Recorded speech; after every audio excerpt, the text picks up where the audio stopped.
Acupuncture மருத்துவம் கற்றுக்கொண்டிருக்கின்றோம். அக்குபஞ்சரை பொறுத்த வரைக்கும் ஒரு தெளிவான புரிதல் நமக்கு இருக்க வேண்டியது என்னன்னா, மனித படைப்பமைப்புல இருக்கக்கூடிய அம்சங்கள் என்ன? உயிர், மனம், உடல். இந்த மனித அமைப்புக்கு புற சூழலிலிருந்து வரக்கூடிய உணவு, நீர், காற்று மற்றும் பிரபஞ்ச உயிர்க்கூறுகள். இது அடிப்படை புரிதல். அதுக்கு அடுத்த புரிதல் என்ன அப்படின்னா, இந்த மனித அமைப்பு என்பது முழுமையான ஒரு தன்மையை கொண்டதாக இருக்கிறது. ஒரு முழுமை தன்மையை தன்னுடைய இயல்பாக கொண்டதாக இருக்கிறது. அந்த அடிப்படையில முழுமைக்கான தத்துவம் என்னன்னு நமக்கு தெரியும். கருவுரு தத்துவம். ஒன்றுக்கொன்று சமமான 2 வெவ்வேறு தன்மைகளுக்கு இடையே இருக்கக்கூடிய இணக்கம் தான் ஒரு முழுமையை ஏற்படுத்த முடியும். இப்போ மனிதனுடைய அமைப்பு ஒரு முழுமை என்கிற பட்சத்தில், உயிர் என்பது ஒரு முழுமை, மனம் என்பது ஒரு முழுமை, உடல் என்பது ஒரு முழுமை. இந்த உயிர், மனம், உடலுடைய இரட்டை தன்மைகள் என்னன்னு நம்ம பார்த்தோம் அப்படின்னா, மனசை பொறுத்த வரைக்கும் மனம் 1, மனம் 2ன்னு படிக்கிறோம். ரொம்ப முக்கியமா உடல் என்ற முழுமையின் இரட்டை தன்மைகள், மறைவான பஞ்சபூத சக்தி கட்டமைப்பு, தோற்றமான பருவுடல். மனித உடலின் இந்த மறைவான பஞ்சபூத சக்தி கட்டமைப்பை தான் நாம் சக்தி உடல் என்று அழைக்க வேண்டும். எனர்ஜி பாடின்னு நம்ம சொல்றோம் இல்லையா, அது அக்குபஞ்சர் மருத்துவத்தில் குறிப்பிடப்படக்கூடிய இந்த பஞ்சபூதங்களுடைய கட்டமைப்பை தான் சக்தி உடல் என்று குறிப்பிடுகின்றோம். அக்குபஞ்சர் கல்வி என்பது, அறிவியல் என்பது இந்த பஞ்சபூத சக்தி கட்டமைப்பை பற்றி ஆழமாக படிக்கக்கூடிய ஒரு பிரத்யேகமான அறிவியல் என்பதை நாம் அடிப்படையில் புரிந்து கொள்ள வேண்டும். அடுத்த நிலையில இருக்கக்கூடிய அண்டர்ஸ்டாண்டிங், இந்த மனிதனுடைய அமைப்புகள் ஒவ்வொன்றுமே ஒன்றோடு ஒன்று தொடர்பு கொண்டது. எல்லாமே தொடர்புல தான் இருக்கு. ஒன்றில் நிகழ்த்தப்படக்கூடிய மாற்றம் எல்லாத்துலயும் பிரதிபலிக்கும். அதுல எதை தொட்டா அந்த பிரதிபலிப்பு வலிமையா இருக்கும், எதை தொட்டா ஓரளவுக்கு இம்பாக்ட் இருக்கும் அப்படின்ற வேறுபாடுகளும் இருக்கின்றன.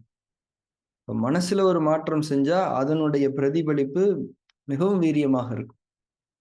மனதை தவிர்த்து மற்ற எந்த அம்சங்களிலும் நாம் செய்யக்கூடிய வேலைகள், ஏற்படுத்தக்கூடிய மாற்றங்கள், பிரதிபலிப்புகள் மனம் ஏற்படுத்துவதை விட சற்று குறைவாகத்தான் இருக்கும் என்பதை நாம் புரிந்து கொள்ள வேண்டும். ஸோ எல்லாமே ஒன்னோடு ஒன்று தொடர்பு கொண்டதாக இருக்கிறது என்பதை நாம் புரிந்து கொள்ள வேண்டும்.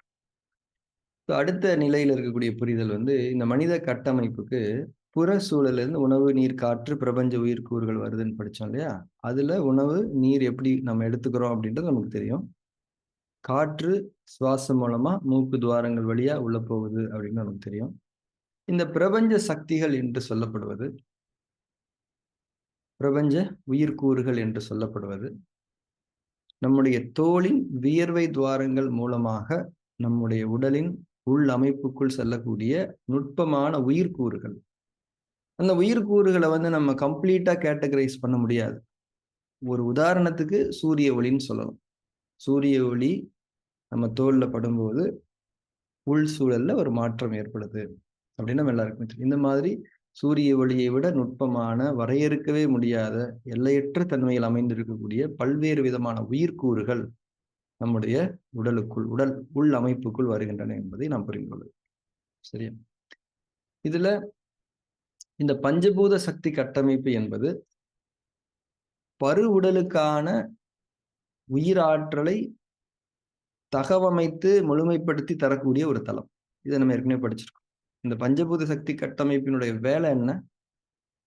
மனிதனுடைய பரு உடலின் அமைப்புகளுக்கு தக்கவாறு உயிராற்றலை தகவமைத்து தரக்கூடிய ஒரு முக்கியமான வேலையை செய்து கொண்டிருக்கு. இந்த பஞ்சபூத சக்தி கட்டமைப்புல நாம நேரடியா சில ஒழுங்குமுறைகளை ஏற்படுத்த முடியும். பஞ்சபூத சக்தி கட்டமைப்புல ஒரு ஒழுங்குமுறை ஏற்பட வேண்டும் என்றால் அது மனதின் ஒழுங்கை கொண்டும், அதன் விளைவாக புற உயிர் சக்திகளை உள்ளெடுத்துக் கொள்வதில் ஒழுங்கை கொண்டும் பஞ்சபூத சக்தி கட்டமைப்பில் ஒழுங்குகள் ஏற்படுத்தி கொள்ளப்பட வேண்டும். ஏற்படும். அது அதனுடைய இயல்பு, அதனுடைய விளைவா அதுல ஏற்படும். ஆனால் மனம் முற்றிலும் முழுமையாக சீராகாத தன்மையிலும் பஞ்சபூத சக்தி கட்டமைப்பில் நாம் தற்காலிகமாக ஒரு எல்லைக்குட்பட்ட நன்மைகளை ஏற்படுத்தும். அந்த நன்மைகளை ஏற்படுத்துவதற்கு உதவக்கூடிய அறிவியல் தான் அக்குபஞ்சர் அறிவியல் என்பதை நாம் மிக தெளிவாக உணர்ந்திருக்க வேண்டும். மனசுல மாற்றங்களை ஏற்படுத்திக் கொள்வதற்கு பல வழிமுறைகள் இருக்கின்றன. அதுல நீங்க ஏற்படுத்திட்டீங்கன்னா பஞ்சபூத சக்தி கட்டமைப்பின் இயக்கங்கள் சீராகிவிடும். அதுக்கு நிறைய டைம் ஆகும். அதனால படைப்பாளன் அவன் புறமிருந்து ஒரு அன்பாக, கருணையாக, லேசாக்கி தந்திருக்கின்றான். ஓகே, இப்போதைக்கு நீங்க கொஞ்சம் சுகமாயிக்கங்க. அந்த சுகமான அந்த கேப்ல உங்க மனசு சரி பண்ணி, இந்த சுகமான அந்த கேப்ல மனசுன்னு ஒண்ணு இருக்கிறதையே மறந்து போயிடாதீங்க. அப்படின்றதும் இங்க முக்கியமானதா இருக்குது. ஸோ அக்குபஞ்சர் அறிவியல் எங்க, என்ன கண்டிஷன்ல வேலை செய்யுது அப்படிங்கிறத நம்ம புரிஞ்சுக்கணும். அதே நேரத்துல புற உயிர் சக்திகள்ல ஒழுங்கு ஏற்படுத்தப்பட வேண்டும். மனம் ஒழுங்காகும்போது புற உயிர் சக்தியில ஒழுங்கு ஏற்பட்டும்னு நம்ம சொன்னோம்.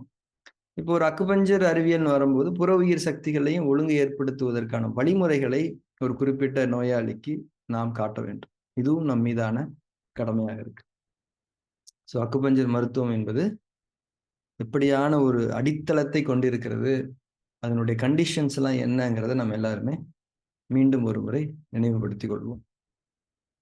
இப்போ இந்த அக்குபஞ்சருடைய ட்ரீட்மெண்ட் ப்ரொசீஜர் அப்படின்றது என்ன? இப்போ நம்ம நேத்து கூட நான் ஒரு வகுப்புல சொன்னேன். அக்குபஞ்சர் சிகிச்சையில தொடு சிகிச்சைன்னு ஒண்ணு பண்றாங்க. அதுல சிலர் வந்து என்ன பண்றாங்க, ப்ராப்பர் அக்குபஞ்சர் பாயிண்ட்ஸோட லொகேஷன்ஸ்ல கூட டச் பண்றது கிடையாது. கையில, கால்ல, நெத்தியில, தலையில எங்கேயோ அவங்களுக்கு என்ன தோணுதோ செஞ்சுறாங்க. அதுக்கு ஒரு புரிதல் வச்சிருக்கிறாங்க.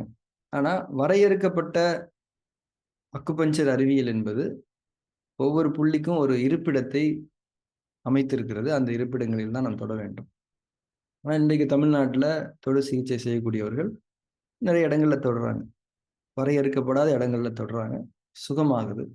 இறைவன் தான் நாடியவர்களுக்கு சுகத்தை அளிக்கின்றான். இதை தவிர பெரிய விளக்கம் இந்த செயல் குறித்து கொடுக்கப்பட வேண்டிய தேவையில்லை.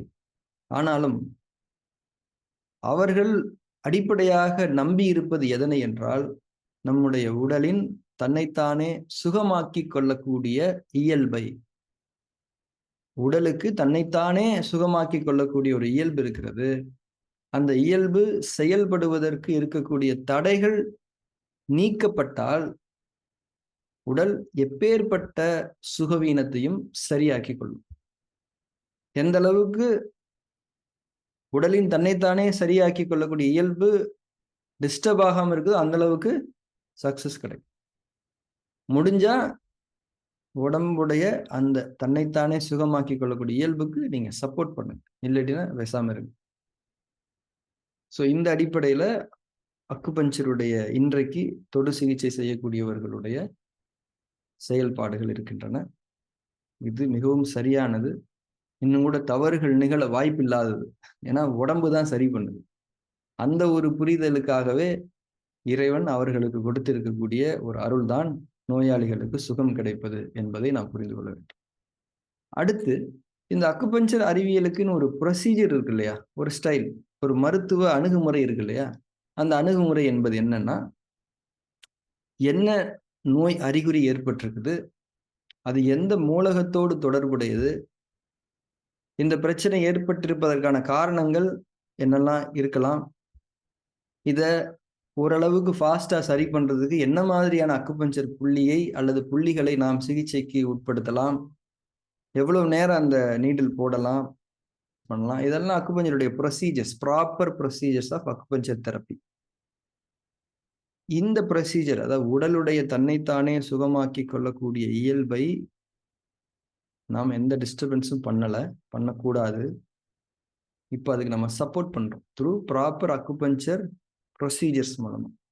சப்போர்ட் பண்ணும்போது இன்னும் கூட ஒரு தெளிவான சுகமடைதல் நிகழும்.